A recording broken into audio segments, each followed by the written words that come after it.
dari Parepei Pionir. Shalom tajam. Izin Pendeta Sabuin tolong terangkan ayat 1 Korintus 14 ayat 1 yang sampai ke 5. Tadi kita sudah bahas yang 6-nya. Ini di atasnya lagi sedikit. Sebelumnya. Silakan Pendeta. Berarti maunya tadi kita bahas dulu 1 sampai 5, lalu kemudian 6 sampai 23 ya. Siapa tahu ada yang bertanya 24 sampai 40. Karena kan bisa jadi 1 Korintus 14 sampai 40 ayat. Baiklah, terima kasih untuk pertanyaan saudara Stephen dari Parepei Pionir. 1 Korintus 14 ayat 1 sampai ayat yang kelima itu nampaknya adalah pendahuluan dari keseluruhan pasal 14 yang membandingkan bahasa roh dan nubuat atau pengajaran. Nubuat disampaikan dalam bahasa yang dimengerti oleh yang berbicara dan yang mendengar. Coba kita baca ayat yang ketiga dan ayat yang keempat, dan itu untuk membangun jemaat. Tolong baca ayat 3 sampai ayat yang keempat. Tetapi siapa yang bernubuat, ia berkata-kata kepada manusia, ia membangun, menasihati, dan menghibur. Siapa yang berkata-kata dengan bahasa roh, ia membangun dirinya sendiri, tetapi siapa yang bernubuat, ia membangun jemaat.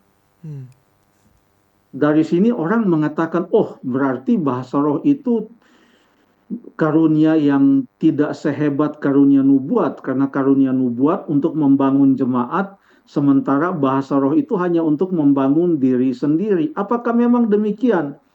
Apakah ada karunia yang lebih penting daripada karunia yang lain, sementara sumbernya adalah satu, yaitu Roh Kudus yang memberikan sesuai dengan kehendaknya.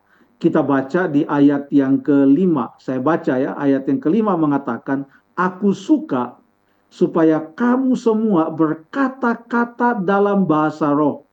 Tetapi lebih daripada berkata-kata dalam bahasa roh, lebih daripada itu, supaya kamu dapat atau supaya kamu bernubuat. Sebab orang yang bernubuat, perhatikan jangan kita terkecoh. Sebab orang yang bernubuat lebih berharga daripada orang yang berkata-kata dengan bahasa roh. Apakah titik di situ? Masih koma, Pendeta. Tidak. Jadi coba dibaca. Minta Stephen baca mulai dari sebab orang yang bernubuat. Sebab orang yang bernubuat lebih berharga daripada orang yang berkata-kata dengan bahasa roh, kecuali kalau orang itu juga menafsirkannya, sehingga jemaat dapat dibangun. Terima kasih.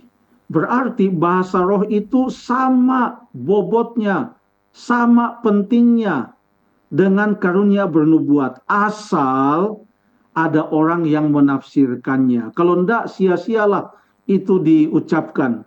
Kalau tidak ada yang menafsirkannya, ya karena jemaat tidak dibangun, ya lebih bagus mengajar atau bernubuat dengan bahasa yang semua mengetahui sehingga jemaat dibangun. Kalau orang berbicara dalam bahasa roh, biarlah itu ditafsirkan juga, karena itu adalah bahasa yang ada di atas dunia ini dan pasti ada yang bisa menafsirkannya sehingga jemaat bisa dibangun. Pada saat bahasa roh itu bisa ditafsirkan atau diterjemahkan sehingga dimengerti oleh jemaat dan jemaat dapat dibangun, dihibur, dikuatkan, maka bahasa roh dan bernubuat itu sama pentingnya karena bisa membangun jemaat. Terima kasih.